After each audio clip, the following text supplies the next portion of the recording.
안녕하십니까. 혼란한 정치 시사 이야기를 술술 풀어보는 송국근의 혼술 6월 17일 월요일입니다. 오늘은 제가 구독자분들께 한 가지 신고하고 감사 말씀을 드리고 시작을 하겠습니다. 유튜브 채널을 운영하는 구글, 미국 구글 본사에서는 각국에서 유튜브를 크리에이터들이 구독자 수가 10만 명이 넘으면 실버 버튼을 보내줍니다. 구글 본사에서 직접 보내줍니다.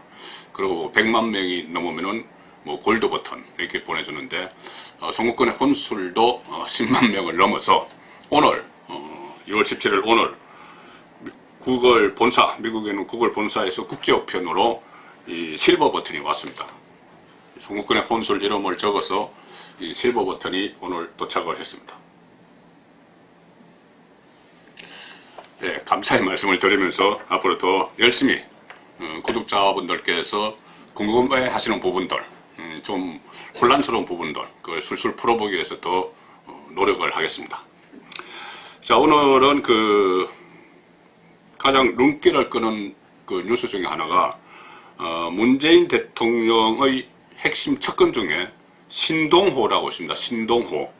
대통령 지금 청와대 연설비서관입니다. 연설비서관이고 문재인 캠프에서 메시지를 담당을 했고 또 광흥창 팀이라고 있었죠. 2017년 대선 앞두고 양정철 씨가 설립을 해서 임종석도 그쪽 출신이고 광흥창 팀의 10몇 명이 한꺼번에 청와대를 들어가서 비서관급 또 실장 또 행정관도 있었고 그런 청와대를 완전히 장악을 했던 그 광흥창 팀의 멤버였습니다. 그리고 지금 대통령 연설비서관인데 2017년 5월에 청와대로 쭉 들어간 참모들 중에서 대부분 다 선거에 출마한다고 나오고 다 나왔는데 원년 멤버로 지키고 있는 사람은 이 두 사람입니다. 지금 이진석 국정상황실장 그리고 신동호 연설비서관입니다.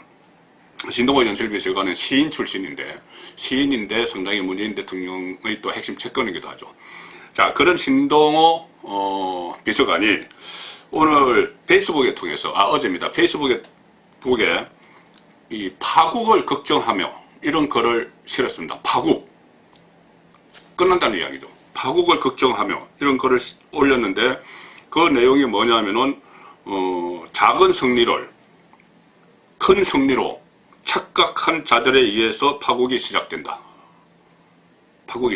그리고 진보도 시대에 맞춰서 유연해져야 한다고 생각한다.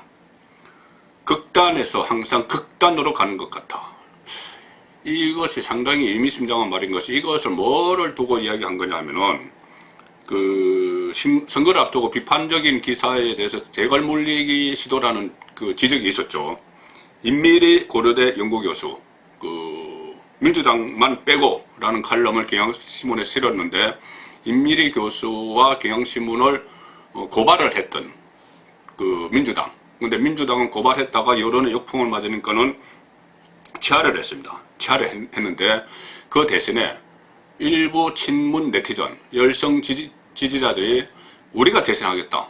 우리가 대리전을 치르겠다. 그러면서 선관위에 막 접수를 합니다. 신고를 합니다. 이것은 선거법 위반이다. 조직적으로 막 신고를 하죠.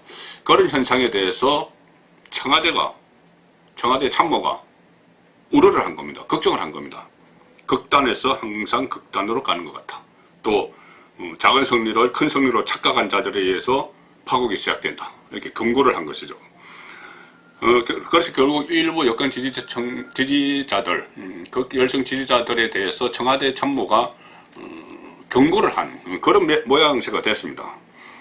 자, 어쨌든 청와대의 현직 비서관이 민주당 당내 상황인데 여기에 대해서 또 지지층에 대해서 이렇게 메시지를 낸 것은 상당히 이례적입니다. 그만큼 이제 청와대 안에서도 총선을 앞두고 이 문제가 발목을 잡을 수 있다. 정말 민주당 빼고 할 수 있다. 이런 걱정을 하는 것 같습니다. 제가 임미리 칼럼 사태가 지금 지난 금요일, 목요일 전부터 시작돼서 주말을 거치면서 굉장히 확산이 되고 있는데 여러 가지 문제점들을 내포를 하고 있지만 저도 같은 언론인으로서 저도 칼럼을 영남일보의 송국근 정치 칼럼을 지금 20년째 매주 쓰고 있습니다.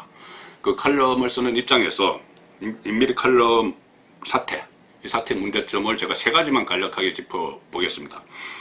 첫 번째는 제가 말씀드린 대로 청와대에서조차도 그런 우려가 있지만 오늘도 민주당에서는 공식 사과나 책임자 문책 없이 그냥 뭉개고 있습니다. 오늘 그 최고위원회의가 열렸는데 그 자리에서도 뭐 이해찬 대표나 이인영 원내대표는 별 다른 발언이 없었다고 합니다. 이해찬 대표 같은 경우는 이 고발을 한 당사자죠. 당 이름으로 고발하면 당대표 직인을 찍어서 고발을 합니다. 그런데 본인은 몰랐다고 하고 있습니다. 그렇다면 누군가는 당대표 모르게 당대표 직인을 가지고 문서를 만들어서 고발을 했다는 이야기인데, 그렇다면 그것은 법적으로 공문서든 사문서든 유조, 행사 이게 되는 것이죠. 자, 그런 상황인데도 그냥 몰랐다 이렇게 하고 뭐 질책을 했다 뭐 이런 말까지 나오고 있습니다. 본인 명의로 본인 이름으로 고발이 됐는데 그 고발을 한 이유를 질책을 했다. 지금 민주당 안에 도대체 무슨 일이 벌어지고 있는 것인지 이해하기 어렵고, 지금 이해찬 대표 비서실에서는 이 고발 주도를 한 것이 그 공보국이라고 이야기합니다. 공보 파트. 근데 공보 파트는 그 최고 선임자 담당 책임자가 홍익표 수석 대변인이죠. 근데 홍익표 수석 대변인은 취하했으면 끝난 거 아니냐 이런 말을 했습니다. 이런 말을 했다가 뭐 핸드폰 끄고 뭐 소식 연락 두절되다가 오늘 최고위원회에 나와서는 기자들이 또 물어보니까는 나중에 얘기하겠다 이렇게 했다고 하는 겁니다. 그러니까 이것은 결국은 언론에 선거를 앞두고 자갈을 몰리려고 시도를 했는데 그것이 역풍을 맞으니까 그냥 뭉개버리려고 하는 겁니다. 또 대응을 하면은 커질 수가 있다 이런 판단을 했는지 모르겠지만 뭉개려고 하는 것인데, 이것은 두 가지죠. 하나는 정말 이 사안의 심각성을 인식하지 못했거나 아니면 인식하면서도 그냥 뭉개고 가면 된다. 우리에게는 뭐 친문 네티즌들이 있다. 그것이 다 대신해 줄 거다. 우리는 빠지자. 이런 판단을 했을 가능성, 두 가지 다 가능성이 있는 겁니다. 그리고 두 번째로 지적해야 될 것이 절차상의 문제입니다. 저도 뭐 칼럼을 쓰면서도 그렇고 기사를 쓰면서도 그렇고 몇 차례 이거 항의를 받은 적이 있습니다.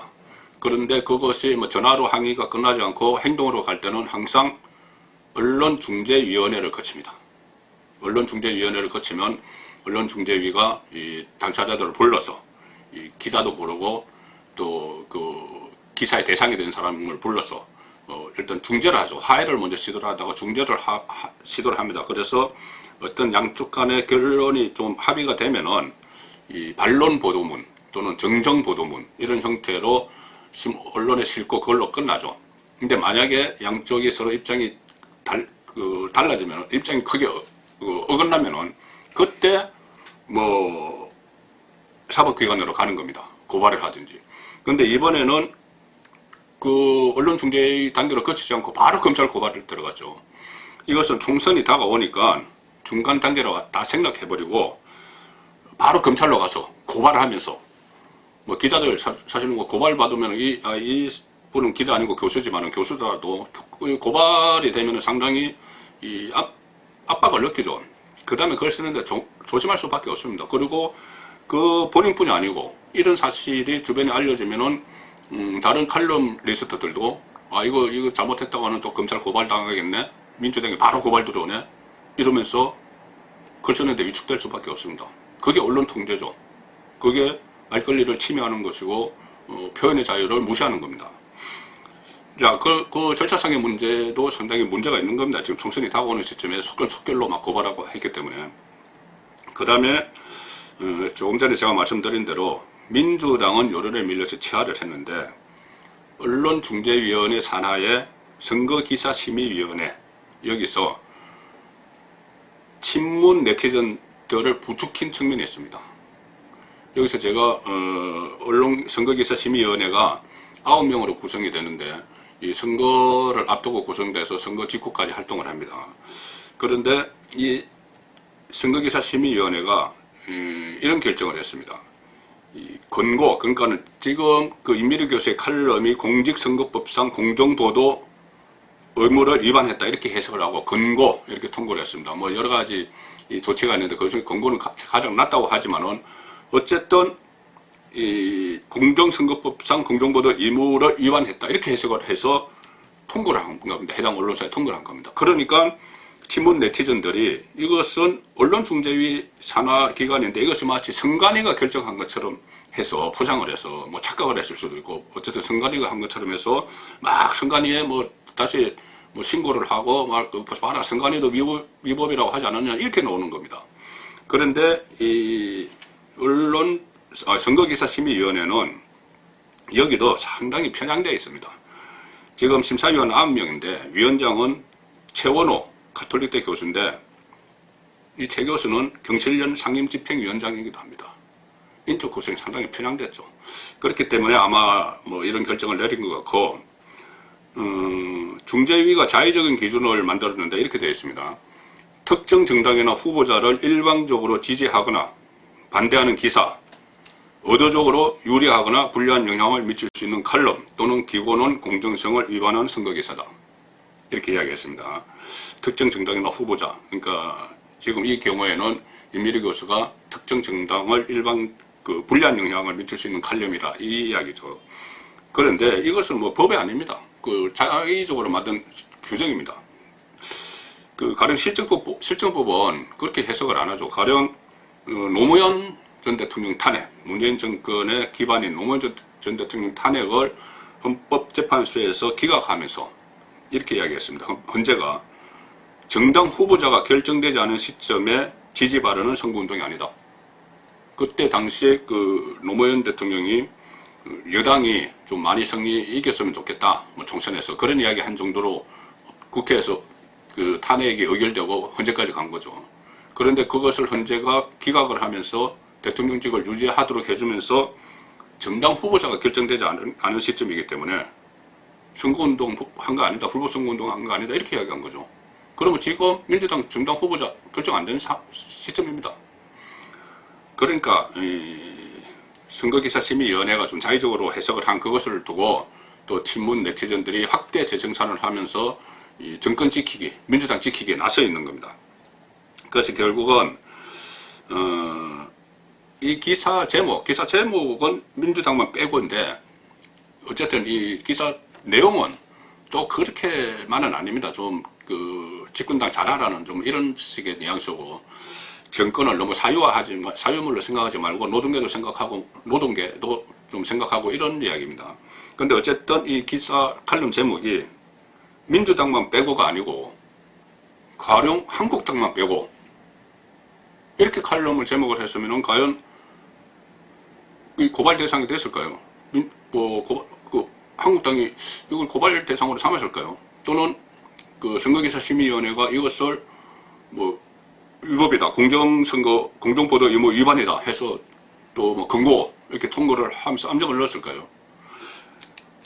결국 그렇지 않을 거라고 저는 안 왔을 거라고 봅니다.